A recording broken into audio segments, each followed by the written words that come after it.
네, 국내 코로나19 신규 확진자 어제 452명이 발생을 했습니다. 그러니까 나흘째 400명대 중반을 이어가고 있는 거죠.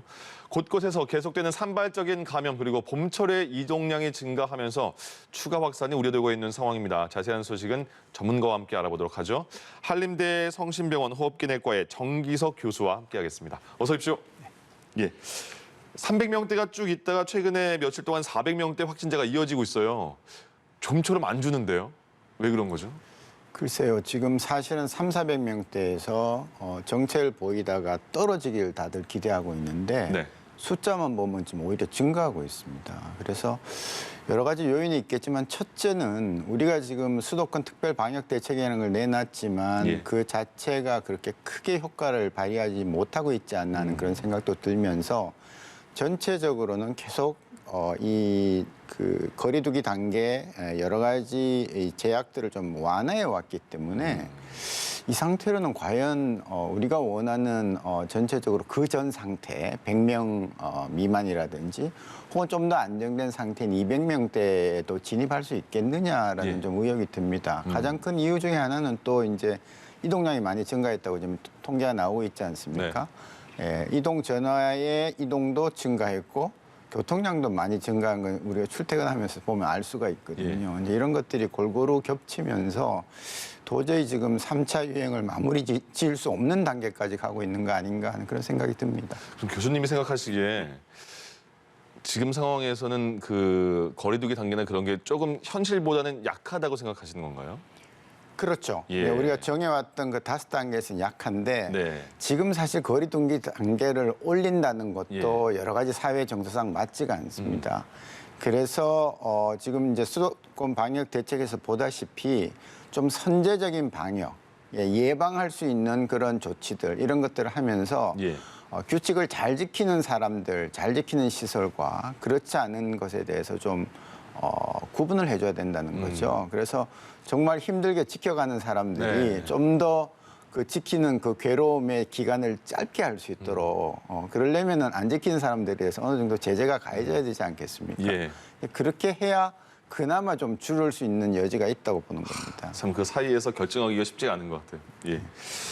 20대 사망자가 또 나왔습니다. 근데 사망 이후에 검사를 해보니까 코로나 확진이 됐다. 이분은 그러면 기저질환이 있었던 걸로 보이는 건가요?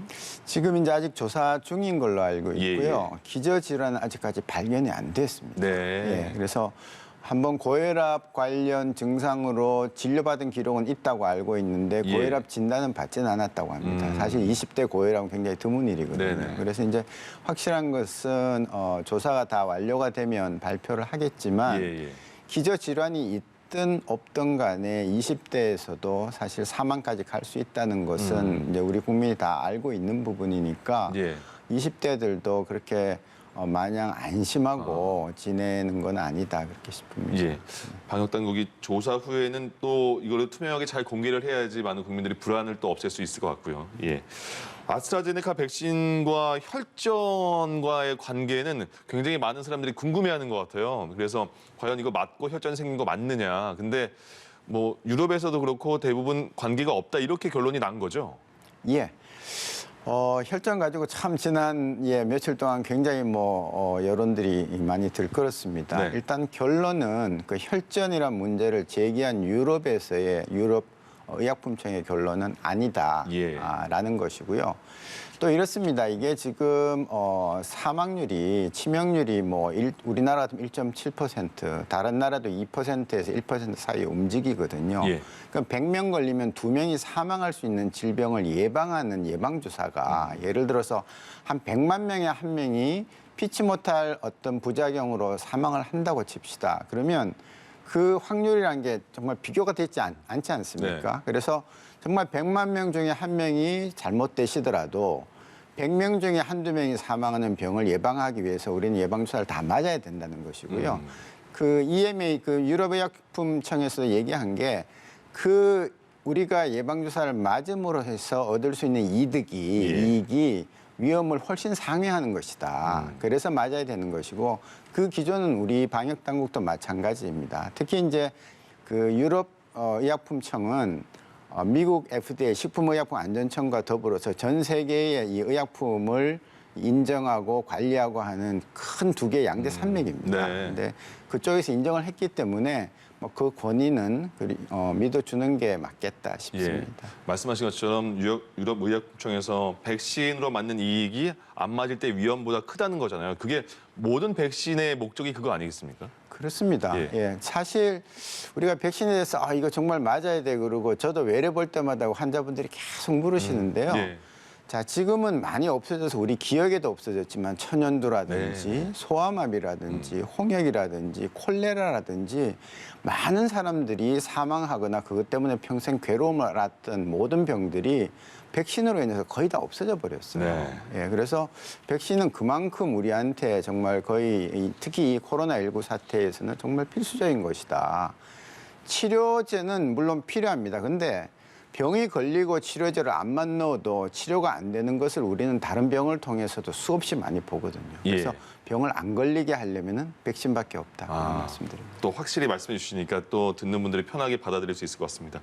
그런데 아스트라제네카와 혈전에 대해서 계속 이렇게 불안감을 갖는 분도 계시는데 화이자 맞고도 혈전이 생긴다면서요.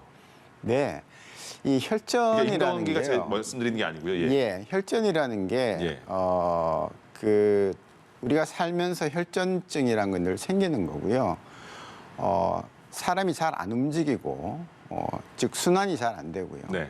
그다음 피가 조금 끈적끈적해지면 예를 들어서 이제 탈수가 많이 되면 피가 농도가 올라갑니다. 예. 끈적끈적해지거나 혈관에 가벼운 상처가 있거나 그러면 혈전은 다 생깁니다. 특히 다리에 많이 생겨요. 네. 그것이 서로 생기더라도 우리 몸에는 그 항응고 작용을 갖고 있는 우리의 몸에 갖고 있는 효소들이 있습니다. 예. 그것에 인해서 혈전이 생기면 피떡이 생기면 가서 녹여주고 생기면 녹여주고 하는 게 그게 이제 우리가 호메오스테이시스로 우리 몸을 이루는 그냥 가장 평형을 이루고 있는 것이거든요.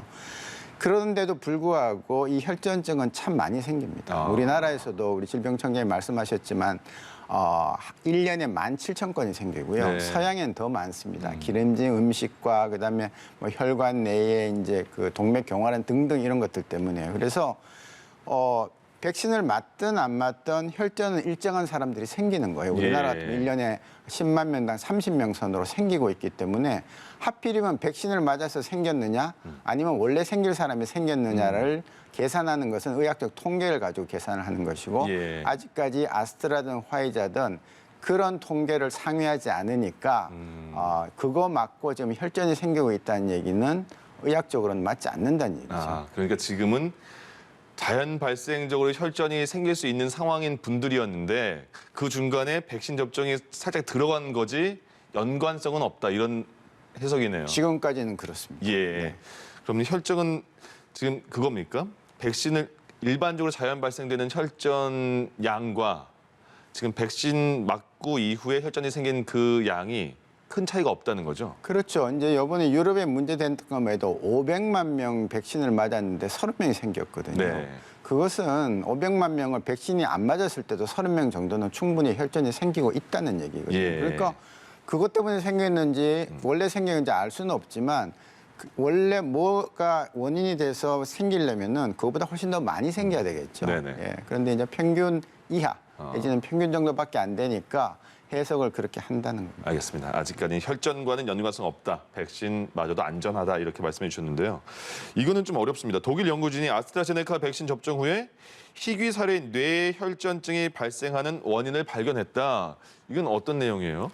이 부분은 좀 신경을 써야 됩니다. 예. 제가 혈전 관계 없다고 했지만 이 부분은 굉장히 드물긴 한데요. 저도 관심 있게 봐야 된다고 생각하는 부분이고 네. 우리 방역 당국도 이런 문제에 대해서는 신속하고 투명하게 발표하고 끝까지 추적해서 얘기를 해줘야 된다는 건데요. 예.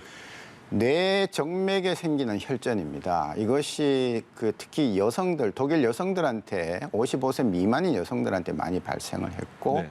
이 원래 그 병 자체가 드문 병이에요. 예. 예, 그래서 이거는 조금 평균보다도 상회합니다. 위에 있기 때문에 살펴봐야 된다는 것이고요.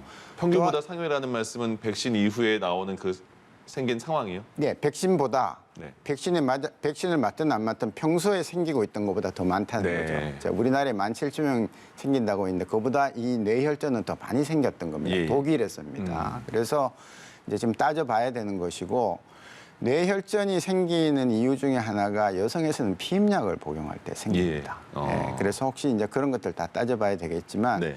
만일 그게 아니라면 정말로 아주 드물게 백신이 뇌 정맥의 혈전을 일으키는지에 대해서는 좀 살펴봐야 된다는 얘기고요. 또 하나는 이제 그 혈소판이라고 몸에 응고작용을 일으키는 그 세포가 있는데 예. 그 혈소판이 감소를 했어요. 이건 오히려 이제 출혈을 일으키는 쪽으로 가는 겁니다. 그런 현상도 발견됐기 때문에 예. 이제 그런 부분에 대해서 독일에서는 조금 더 살펴볼 필요가 있다라고 얘기했고 유럽 의약품청 청장도 그 부분은 조금 더 봐야 되겠다라는 단서를 하나 달았죠. 그래서 교수님도 그 부분은 좀 면밀히 다시 검토를 해봐야 되겠다. 그렇습니다. 이렇게 유럽의약품청과 WHO에서 어쨌든 백신과 혈전 사이에 인과관계 없다, 안전하다 이렇게 발표하고 나서 많은 유럽 국가들, 예를 들어서 이탈리아, 스페인, 프랑스, 독일은 다시 아스트라제네카 접종을 시작을 했는데 덴마크, 스웨덴, 노르웨이 이쪽은 아직 아니다 이렇게 판단을 했나 봐요. 아직 접종을 시작 안 했거든요. 이 나라들은 왜 그렇게 판단했을까요? 그 각 나라마다 사정은 제가 정확하게는 모르겠으나 네. 이제 지금 북쪽 유럽 쪽입니다. 소위 예. 북구라고 얘기하는 그쪽은요 원래부터 이 백신에 대한 신뢰도가 많이 떨어져 있는 그래요? 나라. 예, 백신 잘 안 맞습니다. 네. 예, 이 남쪽에 비해서. 예, 우리나라 같이 지금 백신을 열심히 맞는 나라가 그렇게 많지 않습니다. 의외로. 예, 특히 독감 백신 접종률 노인에서는 예. 전 세계 1등입니다. 네. 예, 그럴 정도로 우리는 그 시스템이 참 잘 돼 있고 국민들이 다 백신에 대한 신뢰를 하고 있는 나라고요. 그쪽 나라는 백신 자체를 안 맞겠다는 사람이 굉장히 처음부터 많습니다. 그러니까 코로나뿐만 아니라 모든 백신은 필요 없다라는 그런 문화가 따로 있는 그런 지역이기 때문에 그런 문화의 특성도 한번 기여를 한 게 아닌가 이렇게 보고 있습니다. 예, 알겠습니다. 이런 경우가 있대요. 백신을 맞고 이제 평소와 다른 이상 증상을 느끼는 분들이 계시잖아요. 고열 나는데 열이 나는데 좀 아픈데 이래서 방역 당국이나 보건 당국에서 계속 그럴 때 진통제나 해열제 먹으면 된다라고 말씀하시는데 본인이 느끼기에는 이거 어떡하지 해서 응급실이 많이 가시나 봐요. 그래서 정작 중요한 응급 환자를 못 볼 수도 있다 이런 얘기도 나오는데 응급실까지 갈 필요가 있는지 어떻게 보세요? 예, 그 참 뭐 의학 지식이 없는 일반인들이 응급실을 가야 되나 말아야 되나 판단하기 쉽지는 않습니다. 예. 그러나 간단히 말씀을 드리면 지금 상황에서 응급실 가시면요 진료를 제대로 못 받아요. 일단 코로나 검사를 해야 됩니다. 네네. 내가 열이 나고 아프니까요. 예. 그럼 그 검사를 기다리는 동안은 짧게는 한두 시간, 길게는 6시간 이상 대기를 하셔야 되고요. 네. 또 별게 아닌 경우에는 그냥 집에서도 먹을 수 있는 해열제 처방받고 오기 때문에 그런데 이제 요령이 좀 있는데요. 네. 예방주사를 맞으면 첫째 여기 팔 쪽에서 뭐 붓는다든지 아프다든지 이런 것들은 흔히 있는 거기 때문에 네. 그냥 그거 갖고 응급실 가시면 안 되고요. 예. 열나고 머리 아프고 온몸이 너무 깨질 듯이 아플 때는 일단은 해열 진통제를 드십시오. 예. 3일까지 기다리시면 그 안에 다 없어집니다. 특히 하루 이틀에 많고요. 약 먹으면 다 좋아지거든요. 네. 근데 약을 먹어도 안 좋아진다. 특히 두통이 있는데 약간의 뭐 시력 장애가 있다든지 감각 장애가 있다든지 운동신경 장애가 있다는 것은 뇌 쪽에 약간 문제가 있는 거거든요. 예. 두통과 뇌 질환은 연관이 있습니다. 그때는 3일을 기다리지 마시고 응급실 가서 방문을 하시라. 예. 예, 그렇게 말씀드리고 싶습니다. 막상 근데 맞은 사람은 평소와 내 몸이 다르니까 겁이 날 수는 있잖아요. 그러니까 미리 그러면 백신 접종하기 전에 진통제, 해열제는 집에 있는지 확인을 해보는 것도 좋겠네요. 예. 예. 그래서 그거는 약국에서 우리가 구입을 할 수 있습니다. 네. 그렇기 때문에 꼭 병원 안 가셔도 되니까 미리 이제 준비를 해놓으셨다가 준비를 했다가 이제 필요할 때 드시면 좋죠. 그러니까 현장에서는 지금 응급실 이렇게 응급실 가시는 분들 때문에 정작 그 중요한 분들 치료하는데 좀 약간 애를 먹고 있나 보죠. 예, 그 응급실에 들어오면 예. 뭐 처음부터 코로나 검사를 무조건 다 해야 되고 네네. 그다음에 열이 나면 또 격리실을 써야 되고 하기 때문에 정말 필요한 사람들이 격리실에 들어가야 되는데 한 분 한 분 의사들 처음 보면 모르잖아요. 예. 그래서 이제 가급적 자제를 하시라는 건데 사실 한마디로 뭐 누구는 가고 누구는 안 가고 이렇게 딱 잘라서 얘기하기가 참 어렵기 때문에 네. 각자의 양식에 따라서 각자의 상식에 따라서 움직이셔야 된다. 알겠습니다. 그렇게 일단 해열제와 진통제를 준비하시고 드시고 2, 3일 정도 괜찮으면 응급실 안 가도 된다. 이제 오늘부터 화이자가 이제 1차 백신이 끝난 분에 한해서 2차 접종이 들어가나 봐요. 지금 접종은 잘 이루어지고 있는지, 그리고 화이자 백신 2차 접종까지 마치면 면역은 그런 분들은 언제쯤 생기는지 궁금해요. 예, 지금 화이자 백신은 이제 오늘이 두 번째 이제 들어가는 날이고 그 접종 센터를 중심으로 해서 맡고 있기 때문에 뭐 순조롭게 잘 될 겁니다. 한 네. 번도 중간 과정에 뭐 문제가 있다는 게 없었기 때문에 예. 면역은 2주 후에 생깁니다. 예, 아스트라도 마찬가지고 화이자도 마찬가지고 마지막 주사를 맞은 2주 후에 생기는 건데요. 예. 재밌는 것은 아스트라 같은 경우에는요. 한 번만 맞고 안 맞잖아요. 네. 그래도 두 번 맞는 사람에 비해서 한 7, 80% 정도의 항체가 생깁니다. 예. 그래서- 1회 접종만으로. 네, 예. 그래서 화이자 맞으신 분들도 아마 어느 정도 항체가 됐을 거고요. 우리가 진짜 항체가 제대로 임상 연구대로 제대로 생성됐다고 얘기하는 것은 지금부터 2주 뒤 오늘 맞으시면 그때부터는 네. 충분한 항체가 나와서 정말 방어력이 생긴다 그렇게 이해를 하면 되겠습니다. 우리나라 지금 계획대로 접종 흐름은 잘 이어지고 있는 거죠? 지금. 예, 저희는 물량만 충분하면 접종하는 건 사실 문제가 없습니다. 왜냐하면 해마다 2천만 번 가까운 독감 백신을 아무 문제 없이 두 달 반, 세 달 사이에 완전히 충분히 놓고 있는 그런 나라이고요. 예. 의료기관만 해서 3만 3천 개입니다. 맘만 먹으면 하루에 20명씩만 놓으면 66만 명을 소화할 수 있는 네. 나라거든요. 그래서 백신만 제대로 들어와라. 그러면 우리는 접종에는 문제가 없다. 그런 생각 가지고 예, 있습니다. 알겠습니다. 자, 한림대 성심병원 호흡기내과의 정기석 교수와 함께했습니다. 고맙습니다. 예.